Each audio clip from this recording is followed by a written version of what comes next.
This is Taxis Chronicles, and I'm your host, Simon Rushton. Today we have a guy from America. He's one of the few people who's been getting on a plane in the corona times. And I'm doing the 22-minute route, 22 kilometers journey there. So he's going to tell us about insurance in data, I believe. Well, great to have you here, Alex. Yeah, thank you very much, Simon. And I'm hopping on the front lines of the corona battle right now. So I got my mask. I'm ready to go. Mm-hmm. So tell us about this data insurance industry. How does that work? Yeah, so, basically a data center is filled with three main pieces of equipment. You got your servers, storage systems, networking equipment, right? And this is all of the hardware that's running everything a company does. So their softwares, the applications they use, the hard drives that all their information's on. That's what's in the data center. And all this equipment you buy from people like HP or IBM, Dell, whatever it may be. And that equipment comes with an original warranty on it, right? So just like the car that we're driving in, the phone that you have, your TV. So if something breaks in the first couple years, then HP, IBM, Dell, they have to go out there and fix it. But when that warranty expires, usually that only lasts 2 to 3 years. This stuff's going to break eventually because it runs 24 hours a day, 7 days a week.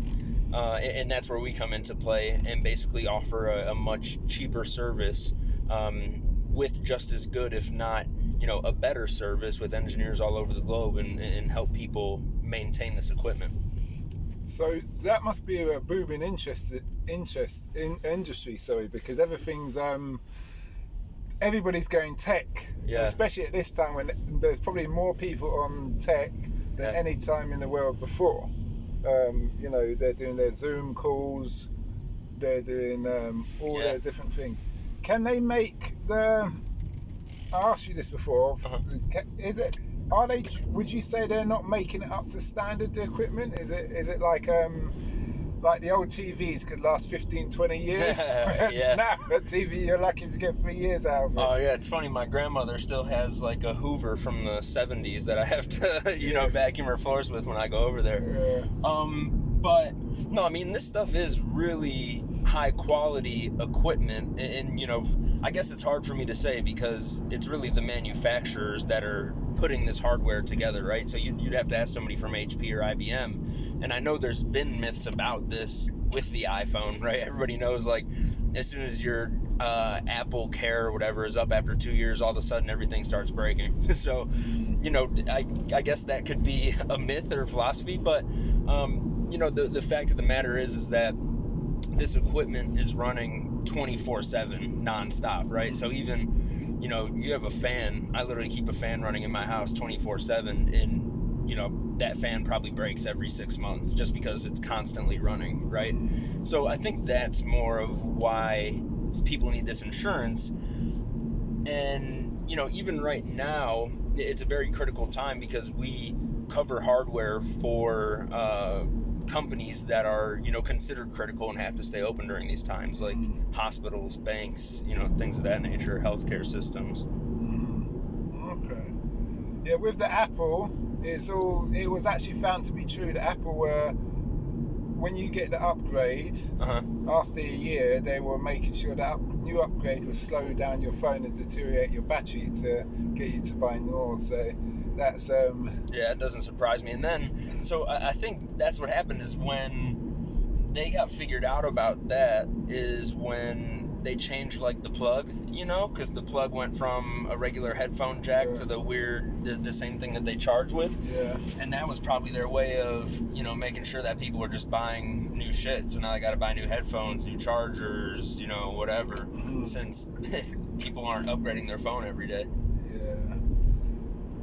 There was is it the World Health or something where they said there's too many, or the environment, something about the environment, there's too many original different phone cables, charging cables, when the Ericsson, and you had Sony Ericsson and Vodafone and all these other companies had their mobile specific chargers for their phones. Yeah. And all these charger leads were just becoming redundant. So they said you have to have only one type of charger lead. and that's where that little Interesting. came out. And then Apple, obviously being the big boys of that era, said we're sticking with what we have because it's the fastest technology.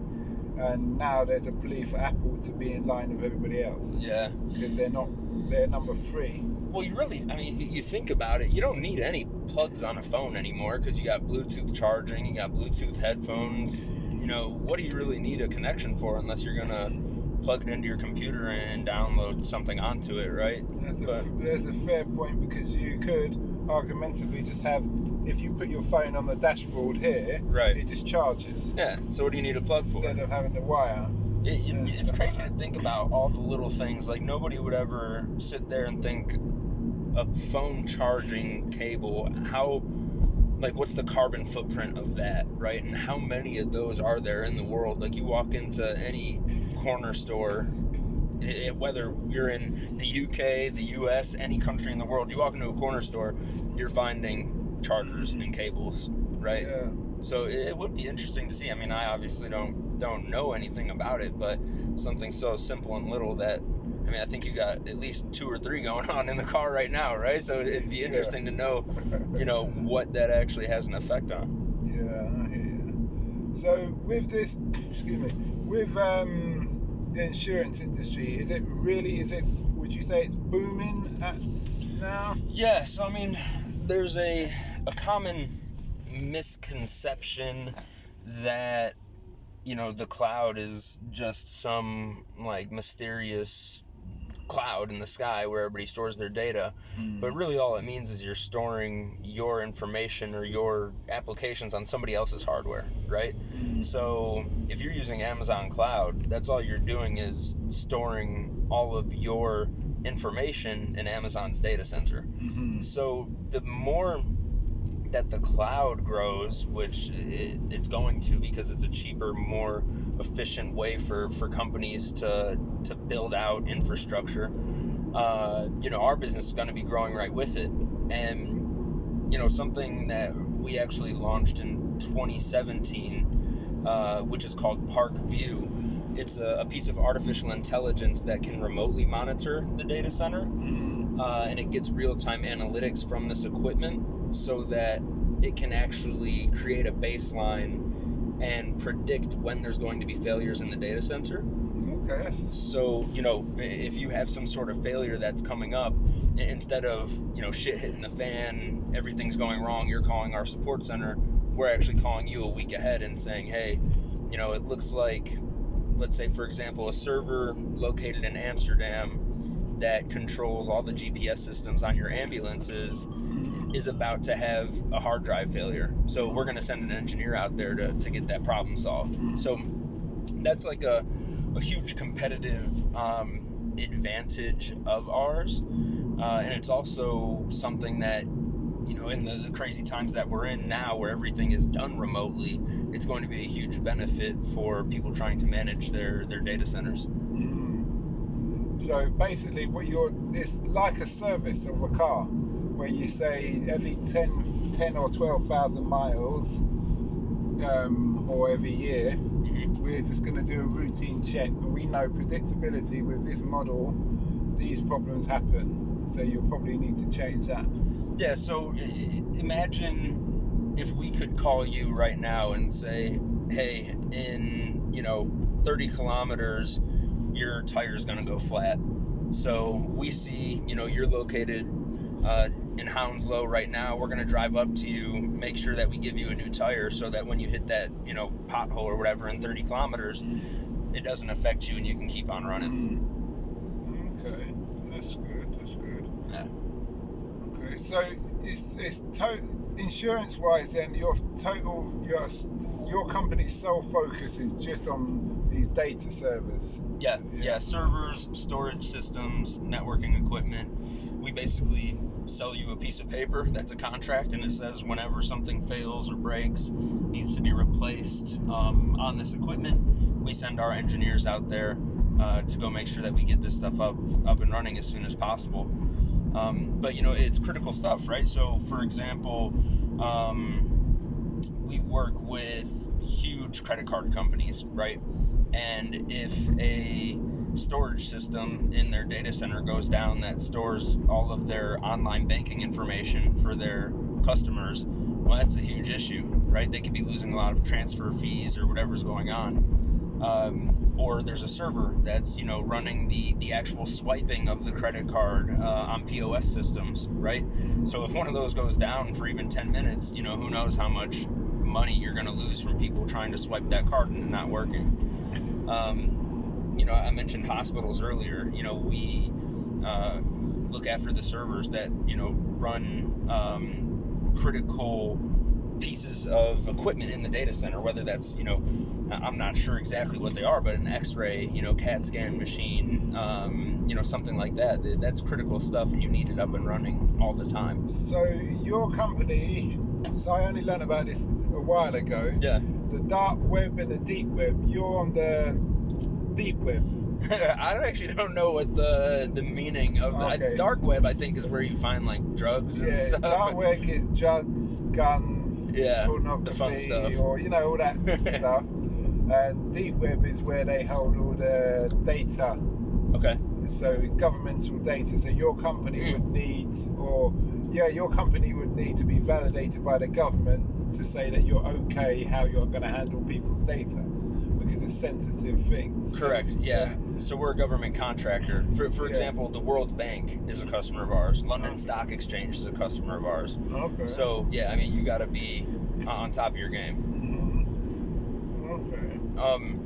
Are there enough engineers out there for the young people who might be listening to this who want a job? Is it a job that they should be going into the maintenance side of it themselves? Yeah, so there's always going to be a need for it, so that's great. It's funny, it doesn't seem to be one of the more, I would say, exciting areas of IT for, young people right now. But, think of it this way. If you're somebody that likes to work with your hands, you like the concept of engineering, you like to see things and solve problems, it's the perfect job for you. The one thing that's a little crazy about the job is that travel. You're always on the road. So you get to work from home, right? That's a nice gig, but you wake up, you're in the car, and then you're just driving to data centers all over the place. But the exposure and the experience that you get, working with a wide product range and in data centers all over the world is incredible. We have engineers who have flown to Turkey and Egypt to go into a data center and fix it, right? So it's really interesting, but it's also very demanding. But you mentioned the government side of it, which is interesting, because we actually had a customer who had information from a very sensitive, a master of the deep web, let's put it that way. I don't want to say their name, but they were storing a lot of the information on there, and we started providing service for them, and somebody high up in the company realized that we had this contract, and slowly but surely they started stripping away all the hardware that that really sensitive information was on, because obviously they didn't want other people having access to it. So yeah, situations like that absolutely happen. Okay. It wasn't that guy. What's that guy with the white hair? The one that you Americans want. You want us to deport to you. You're not talking about Trump, are you? No, the white hair. Hair. He's a computer he's the Wikipedia guy, isn't he? Yeah, see, you're on the right track. Yeah. There you go. Okay. So, I was going to ask about salary. Do they do like, that's what I was going to ask. Do you see a future in remote maintenance? So let's say that you could give your it doesn't even have to be your engineer. You could give the facilities maintenance guy a camera, and he could go to the server, and you could have sent him the parts, and you could tell him, change this, change that, test this, test that, and then you're on the other end doing your computer stuff. Yeah, so you hit the nail on the head. That's something that we do now. So, for example, let's go back to Parkview, the remote monitoring, right? So we detect that even something as simple as a fan isn't running to capacity as it should be on a machine. And, we're not going to send out an engineer there. Let's just say it's not part of the contract. But what we'll do is we'll have one of our subject matter experts. So that's somebody who's a HP whiz or a Cisco guru, right? And they can call the customer and walk them step by step through how to fix what's in front of them. So they'll literally have them on a webcam, like you mentioned, and this person will remotely walk them step by step through, turn this switch off, pull this cable out, unscrew, these 3 screws to get the fan out, and, plug it back in, test it, all that sort of stuff. So, yeah, that's something that we do now, and, it's especially valuable for kind of those crazy countries like, for example, we've done service in Angola. We don't have any employees in Angola, right? But, we'll find somebody with some sort of tech knowledge, and we'll walk them step by step through how to do this stuff. Okay, that's good. So the future's great in the insurance world then. Yeah, I mean, everybody always needs it, right? I mean, you're not going to drive a car without insurance, I hope. especially if you're Oh, doing yeah, Uber. I do. I forgot something. Okay. So, yeah, I mean, you're always going to need it. That's the beauty of it. And, when you can save somebody 50% minimum on this type of stuff, it's over $100 billion market, just these types of services. Really? Yeah. Right, so in that case, if I was to tell my son, my 24-year-old son, he should do this industry, the first thing he's going to say is, Dad, how much are they going to pay me as a starter? Yeah. I heard the analytics of IT or like of social media, they start about 80k once they're fully qualified. 80K? Yeah. Well, Yeah, maybe I should have been in that. Yeah, because you're definitely not at that. You're making a company a lot of money if you understand the analytics of how people like use social media. Yeah. You can present that to Coca-Cola and say you need to be advertising when the school kids finish. Yeah. And they're all going to eat their chicken and chips. Do you see what I mean? So they yeah, buy you're right. Cokes to go with it. So that's worth a lot of money to them. I mean, to be fair, at our company, if you want to make money, I mean, obviously you can climb the ranks, but sales is the place to be, because you're selling these contracts and you're making a big commission on them. Okay. For example, we had a deal, I think this was end of 2018, it hovered right around 4 million, and that sales rep made 900,000 in commission just off of that one deal. Really? Yeah, so you basically became a millionaire. You hear that, guys? Sales rep in data protection. Yeah, honestly. The way to go.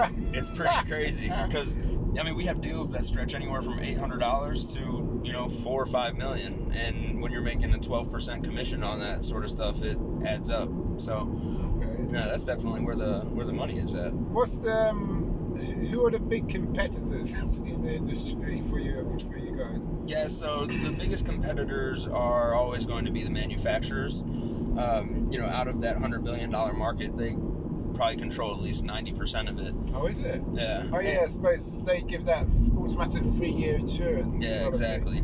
Yeah, buy this, but you get this insurance. If you buy enough, we'll make the insurance cheaper. Or yeah, exactly. Yeah. So, and sometimes people are just more comfortable going with them because they see their name on the hardware, right? Why have Park Place Technologies provide this service when HP's name is literally on the box? But, we prove ourselves. We take a little bit of the data center, we prove ourselves, our services, we meet our SLAs, and then slowly but surely they're like, we're getting just as good, if not a better service at, half of the price, if not more off.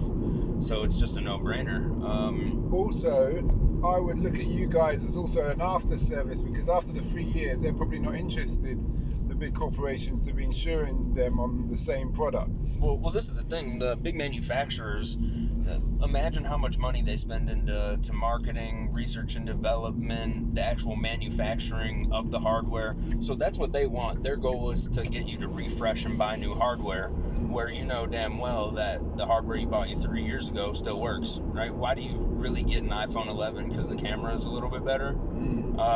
I have an iPhone 10 that I've had for 4 or 5 years, and it does the job, and I couldn't even tell you the difference on the camera personally. So, I mean, that's kind of the concept, right? Yeah, I'm with you.